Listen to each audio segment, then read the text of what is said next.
Thank you, Rabbi Sam. Thank you for reminding me that awareness will actually be our teacher today. Thanks for all you do to help support the work of the Institute. And I also want to thank all of you who are gathered here with me today and throughout this month. It's been an incredibly robust and heart-filled experience. And finally, of course, I want to thank Lisa and Mark for sponsoring today's sit. I actually have the pleasure and privilege of knowing Lisa and Mark from my community. They're honoring the memory of their beloved father who passed away. So I pray his soul may rest in peace, and that his loving presence will be continued to be felt among us and all those who loved him. So I want to invite everyone to soften your gaze for a moment. You can close your eyes or keep them open or anywhere in between. And just take a couple of deep breaths.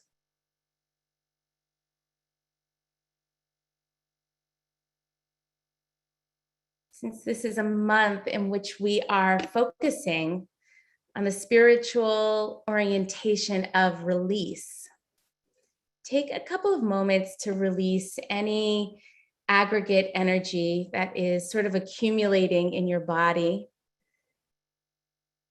You may find that that energy gets stored up in your jaw or your forehead, your shoulders, any number of places where we tend to clench and hold. And you may use your breath as a tool for softening and releasing. Just allowing ourselves a moment of grace to arrive in a way in which we can access our breath, we can presence ourselves, so that this time can be one in which we root, but also release. Holding fast to what feels true, but letting go of what no longer serves. And allow your hands to rest in a way that feels connected to this sacred arrival. This arrival of you to you, and me to we, to each one of us, and awareness itself.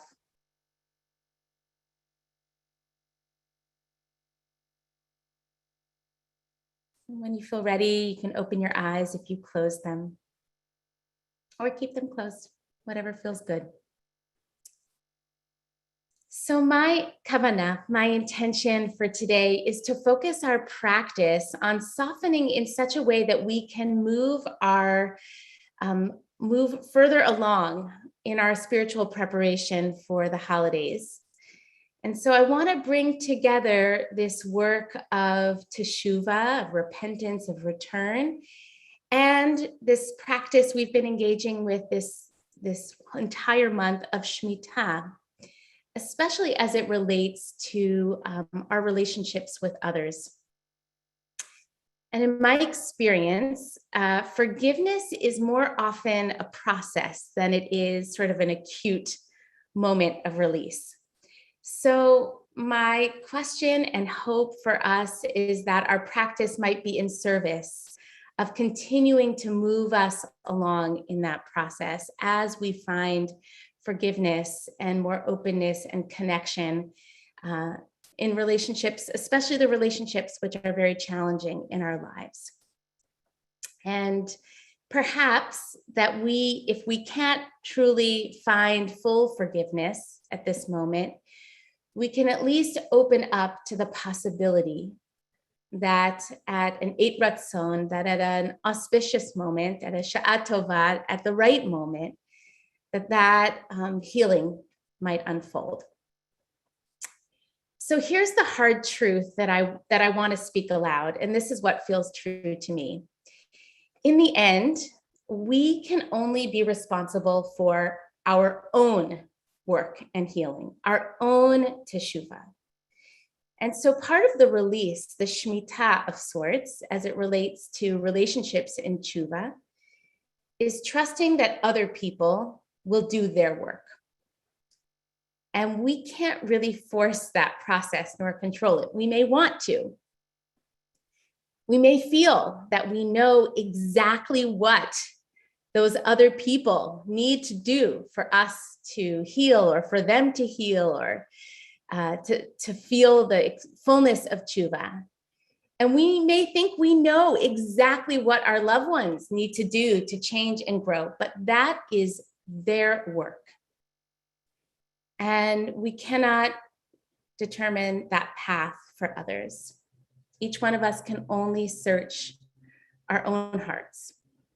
And perhaps part of this work of Shemitah is freeing people, the people we know, even the people we don't know, to do their own work so that they can find the tshuva that they seek. So in a sense, we're going to practice loosening our grasp, our attachment to other people's tshuva, so that we can focus on our own work. And Rabbi Sam said this, he said this numerous times in myriad ways, but as it relates to our Shemitah practice, I think it's worth remembering that that also when we really, really settle into the reality of things, they are not disconnected, meaning my tshuva work is actually not disconnected from the people whom I'm in relationship and their work. That when I pursue my own teshuvah, it is also inextricably connected to the larger sort of cosmic tshuva that's happening. And as others pursue their path and I free them up in my own small way to do their work, it is also in service of me feeling strengthened to do my own work. So it is really all one. This is, of course, much easier said than done. Just yesterday, I was walking outside of the synagogue and I encountered a person I hadn't seen for many months. This person actually had sent around an email over the course of the year with saying some very cruel things about me. And they weren't true. And even if they were true, it was very cruel to spread them around. And I remember in that moment, just yesterday, the sensations in my body as I saw this person, the sense that the holidays are coming. And I realized that I had actually a strong attachment to what I wanted this person to do in my own imaginary world, to seek out tshuva with me. What a great reminder that it is not my work to do. My work to do is to heal my own heart. And if this person ever were to seek forgiveness, I hope that my heart would feel ready. So I am in this with all of you. So Adi, if you can pull up the text, I want to suggest that this text might be helpful, especially as we think about the people in our lives that feel really hard to release, to do their own work. And so this is what Moshe Cordovero, one of the great Kabbalists, mystics in our tradition, taught. Even if you cannot find any reason to forgive a person, then consider, there was once a time when this person had done no wrong. At that time, they were worthy. Bring to mind the good this person did as a child. Bring to mind the love for a nursing babe, weaned from milk and removed from the breasts, as it says in Isaiah. In this way, you will appreciate that no person can be found who is unworthy of your wishes for goodness for them and praying for their wholeness and having compassion for them. Great. Adi, you can close the text.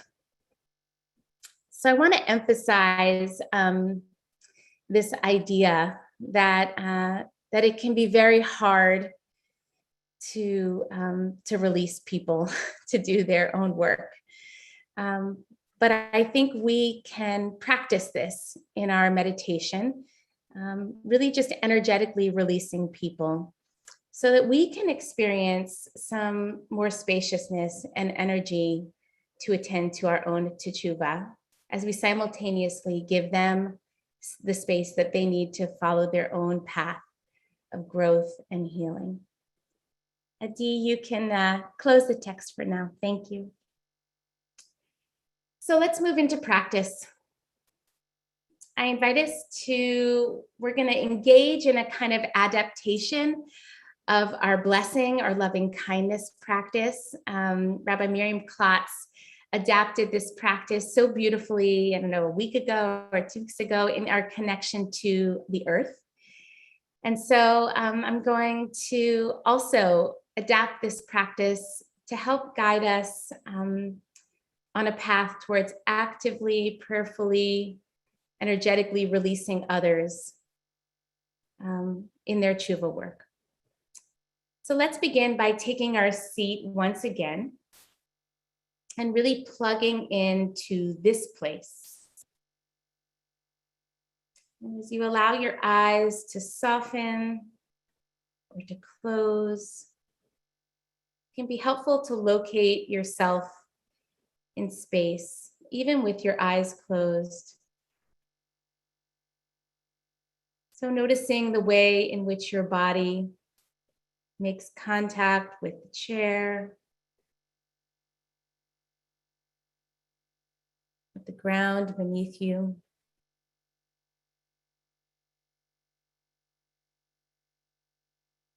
With the air around you.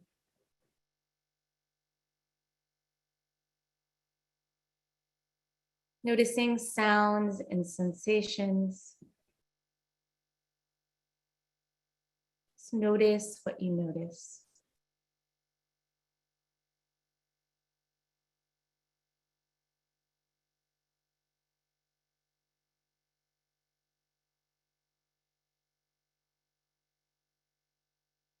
And when you feel ready to create some stillness, feel your body starting to receive the support of the earth. Feel it underneath you and moving through you. And allow it to lend you an extra measure of support.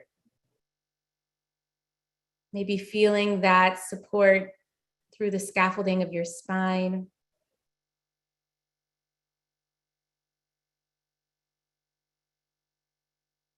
And with this structure, your shoulders may find that they can relax a bit. Your heart may feel more open. And I invite you to continue with just a couple of rounds of gentle breathing as you continue to presence yourself and feel your aliveness.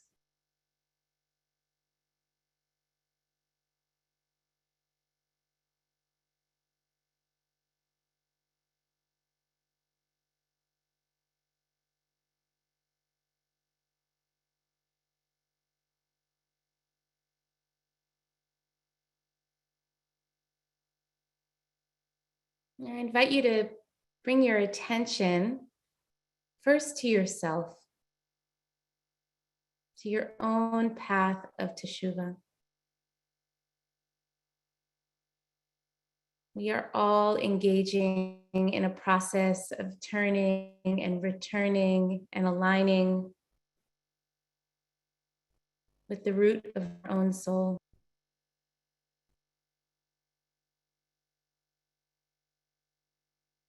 So in this moment, we consciously release our own sins,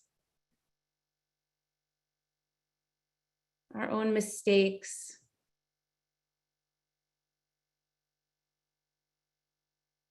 our own missteps.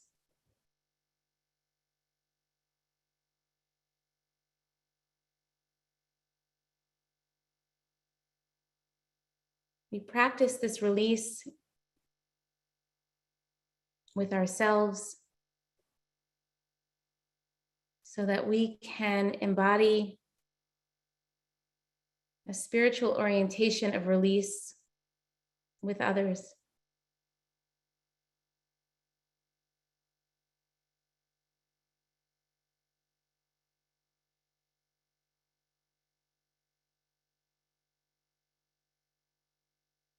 Take a moment to notice what it feels like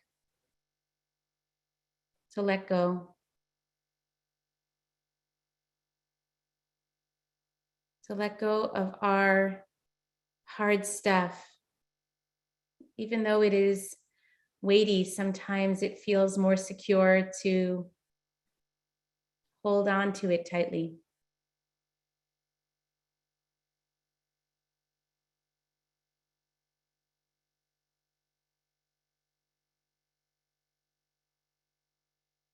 Now I invite you to turn your attention to someone you love and with whom you're in deep relationship. And imagine them before you. Take some breaths as you welcome them into your compassionate awareness.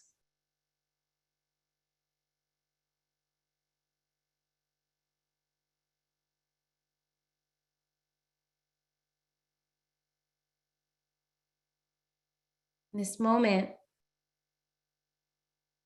I invite you to consciously practice releasing that person to pursue their own path of teshuvah.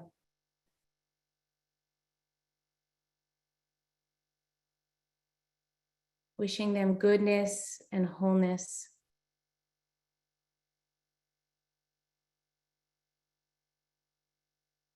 May they go forth to do the teshuvah that only they alone can do.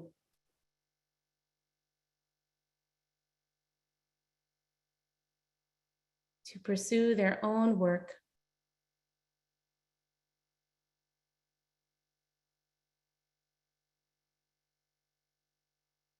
In the spirit of return.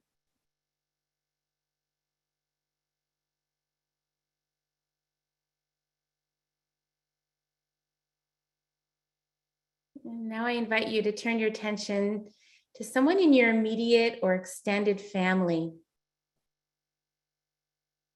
Sometimes the people who are closest to us are the hardest to release. We know them so well, we think. Imagine that person before you. Take some deep breaths as you welcome them into your compassionate awareness.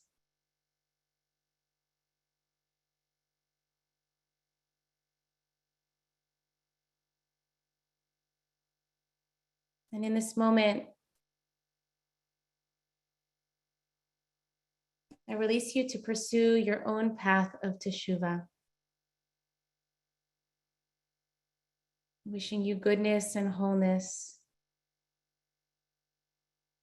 as you find your way toward the healing and repair that only you can achieve.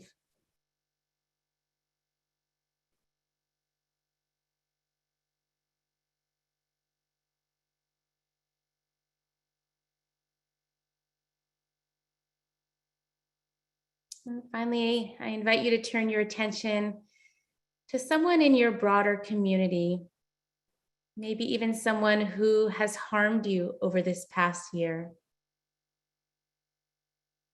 Imagine them before you.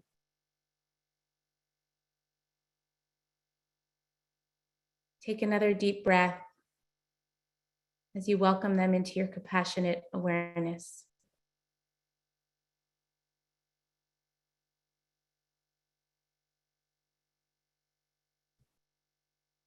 And in this moment, we practice releasing you to do your own teshuvah. Wishing you goodness and wholeness, strength and courage as you do the work that you are called to do for the sake of your healing and our healing.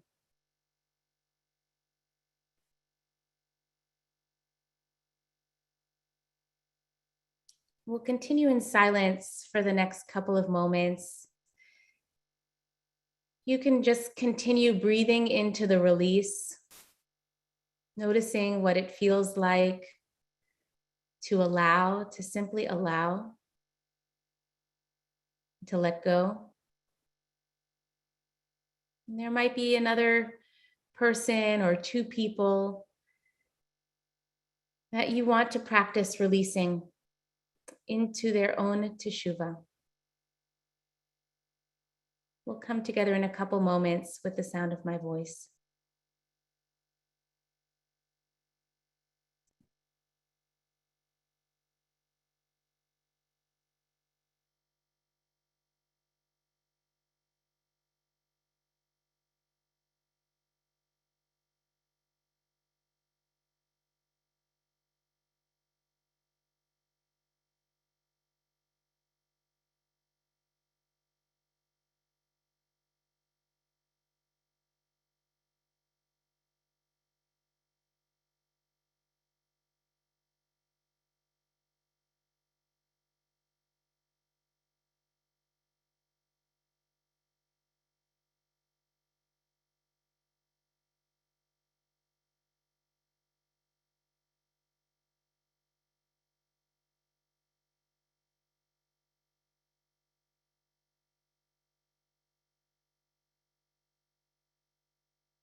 Into our hearts, we place gratitude for this gift, practice, for the privilege of coming together.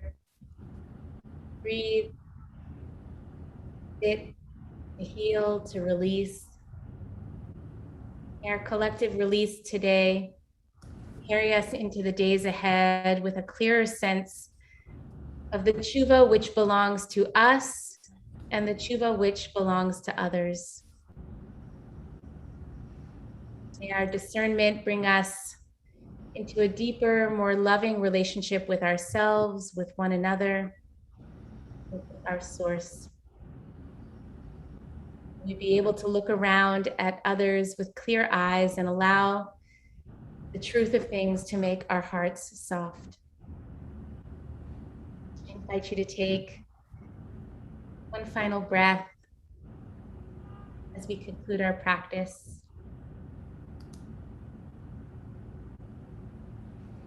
Feeling our intention for release.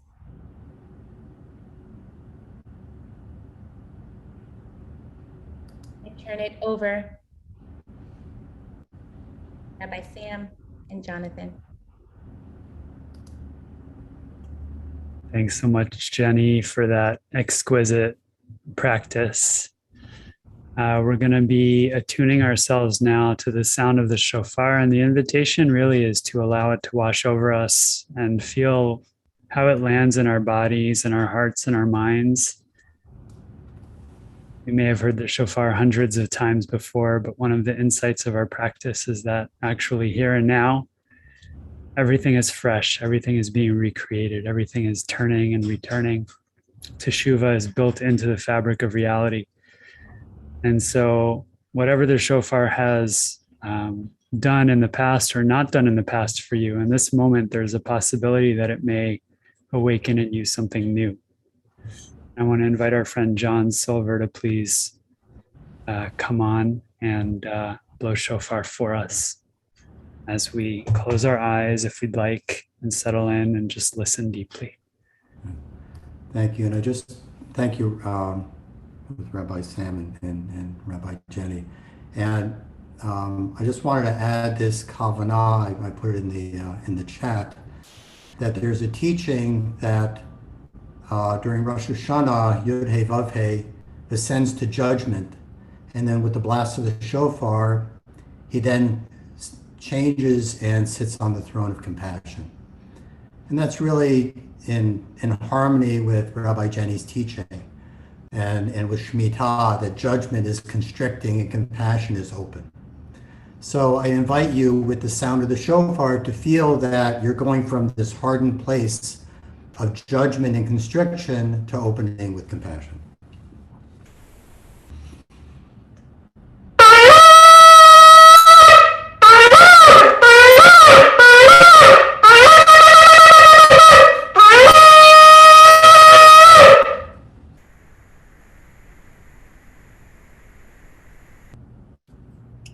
sit for another moment and allow the sound to reverberate in our system.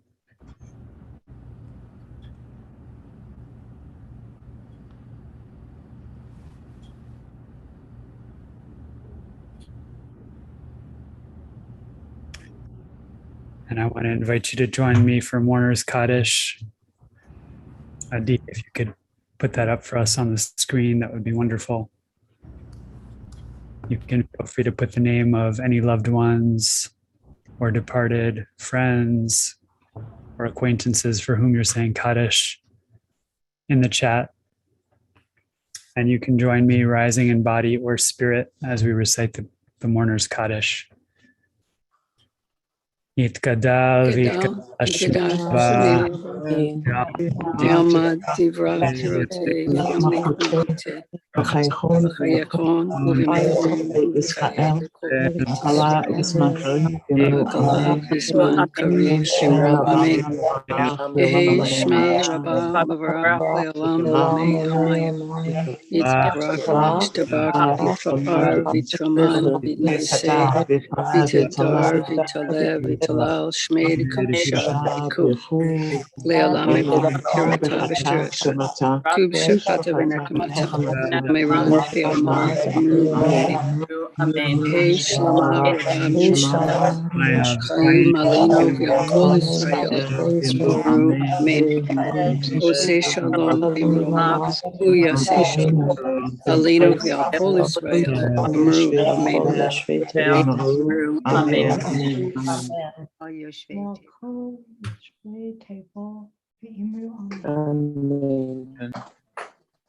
May the memories of those departed inspire us to acts of loving kindness, compassion, and world repair.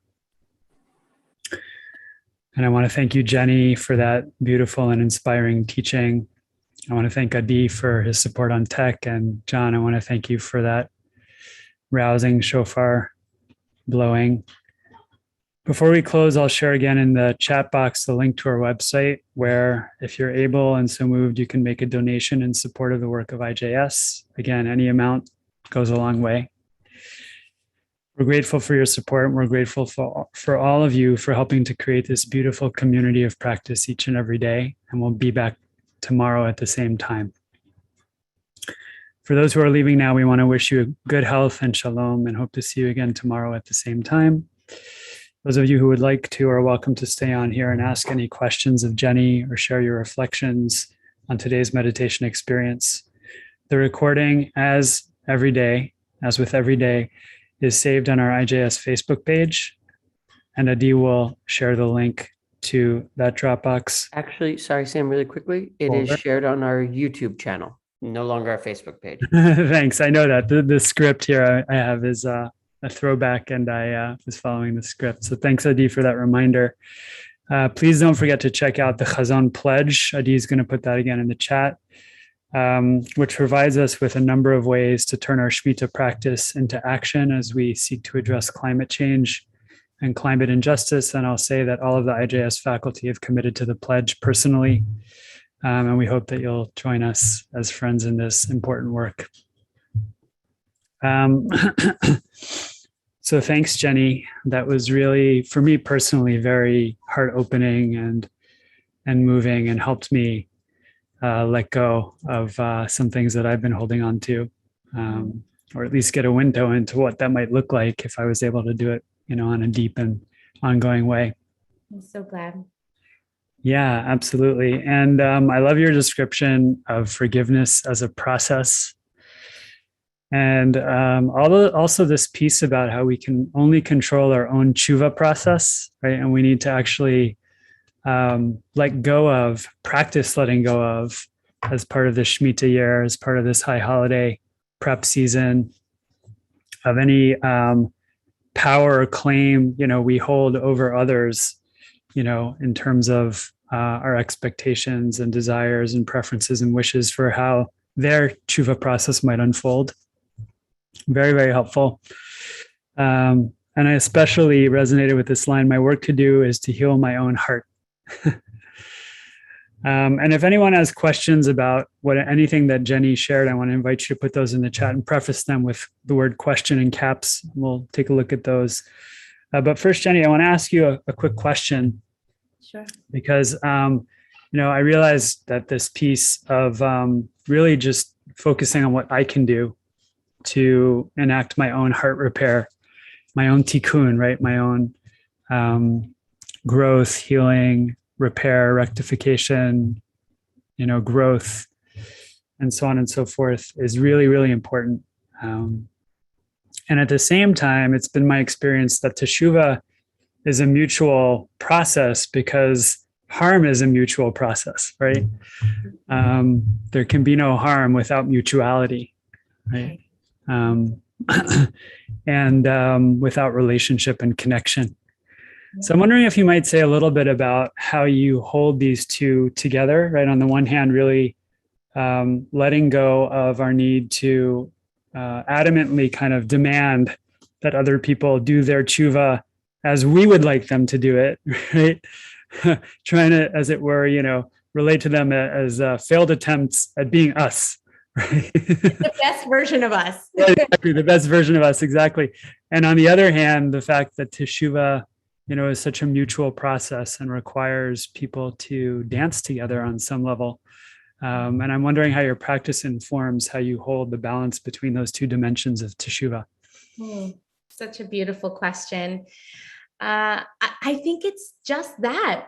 It's a dance. I mean, I think the underlying truth or reality is that they are inextricably woven together, both because we're all connected and we are one at our root, and because we need each other. That so much of the tshuva work itself is definitionally relational. I know for myself, though, that focusing on other people's tshuva also can be a way of shifting my attention towards my own. So in my practice in particular, I find it helpful to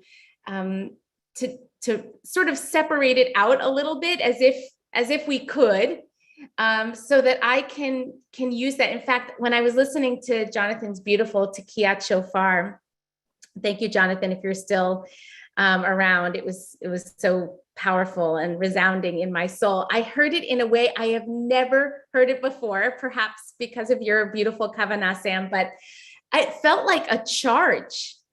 And I needed that charge because this is so hard. This is so hard. And in particular, I mean, in others, you may have your own experiences, but there were a couple people this year that really hurt me. And it's so hard to let go of that hurt. And yet I know that holding on to it is not good for my soul, and therefore it cannot be good for theirs either. And so I felt really emboldened and like strengthened by that clarion call. Thanks for that, Jenny. You're really reminding me of just something that happened the other day where I was really holding on to a lot of anger towards someone in my close circle. And I just noticed so much indignation in my mind. And I was suffering, right? Because my body was tight and my heart was contracted, and all of these afflictive thoughts were like, filling my mind with all of this really toxic energy. And, I took a moment to practice and I asked myself, where's my locus of control here?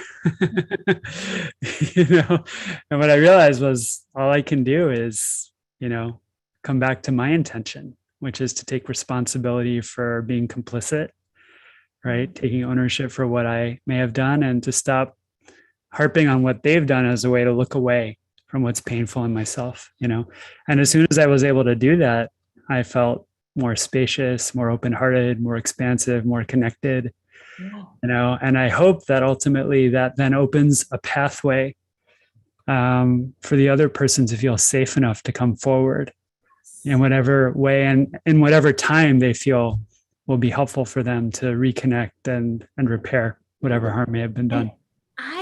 I believe, I don't know if this is true, but I'm working on the assumption that if I do the work to prepare my heart towards openness, that energetically speaking, perhaps, and I don't have an attachment to this, but I feel like it's more possible that that other person might seek me out for reconnection. Beautiful. Thank you. We have a question here from Lori. Lori says, it's clear to me that part of Teshuvah is building the skill and comfort with loving, respectful detachment in service of allowing each of us to do our own work. Would you please speak of the beauty of, rather than what some may think is callousness of healthy detachment, right? Non-attachment is a big theme in our practice. So actually, this is a question that pertains not only to Teshuvah, but really, the practice as a whole. So thanks for that, Lori. And Jenny, I'll turn it over to you. Yeah, I think about this in the psychological model of secure attachments. I guess it goes back to what you were saying earlier, Sam, about this idea that there's sort of independent work, but it's also inextricably connective work. And how do those exist at the same time? And I think about attachment, secure attachments, in raising young children and babies in particular, and how we find that babies who feel really secure also often feel that they can then go off on their own. I see that now with thank God, with an 18-year-old who's about to launch onto her next thing. She can't wait to leave the house. But what a beautiful thing. And so I just want to come back and say, I think that they exist together, that the secure attachments and that sense of spiritual fascia connecting us as one human body, one earthly body, is what makes it possible for us, hopefully, to then each one of us pursue our own path of Teshuvah. Thanks. We have time for one more, and this is from Laura. What are the first steps to begin anew, to forgive/release a person who has behaved in a hurtful way for many years?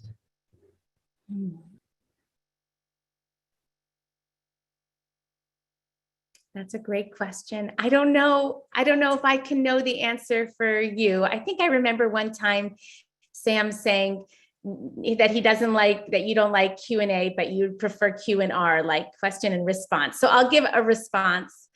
That for me, it starts with coming back to myself and remembering that I'm worthy of compassion, and that mistakes and missteps are part of the human experience for all of us, that no person could survive strict judgment, strict justice, that all of us hopefully are on a path of some kind of restorative justice. And then I try to soften into believing that I could be a part of that process, that could possibly happen without demanding, imposing my will on what may or may not be possible. I don't know if that's helpful.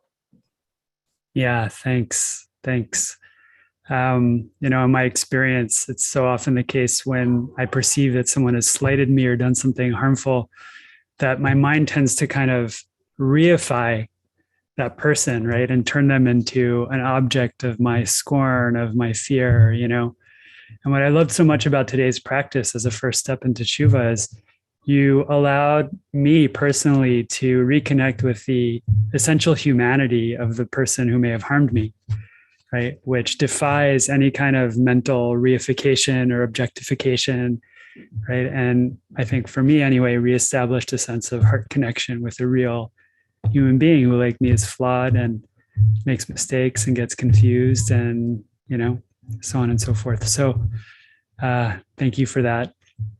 I want to thank everyone for joining us today. I want to thank you, Jenny, for being our guide and helping us to cultivate awareness and heartfulness and connection during the season of Teshuvah through the lens of Shemitah and letting go.